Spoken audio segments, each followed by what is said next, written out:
Kag sa number 1, tatlo ka soldado ang nasamaran sa engkwentro nga nagluntad sa tunga sang katapos ang 79th Infantry Battalion sa Philippine Army kag rebelding New People's Army sa sitio Bairan sa Barangay General Luna sa Toboso pasado las 7 kainasang aga.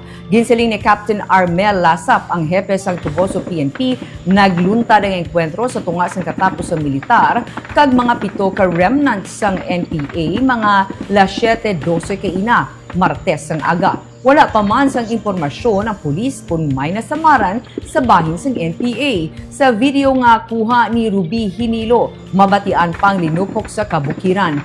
May 252 naman ka mga persona gikan sa palibot nga lugar ang gin-evacuate. Ini sila suno kay Councilor Richard Haujoco ang temporaryo nga ginpatiner sa Amparado Elementary School sa Sitio Burgos sa General Luna kag sa General Luna Elementary School sa General Luna proper. Tigay na sila nga nahatagan sang nagakaigo nga assistance. Suno kay Haujoco, as of press time, nagahulat na lamang sila sa clearance gikan sa militar para makapauli sa ilang nga tag sa kabalay ang apektado nga mga pumuluyo.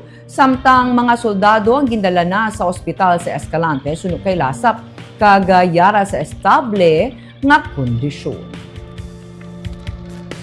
Pero confirmed, sir, yung 3 lang na wounded. Ayun ma'am, yun yung yung confirm. Stable naman, sir, yung condition nila, sir. So, oo, okay naman ma'am, according sa investigator natin na okay naman sila. Hindi naman ganun ka wala yung tama sa kanila.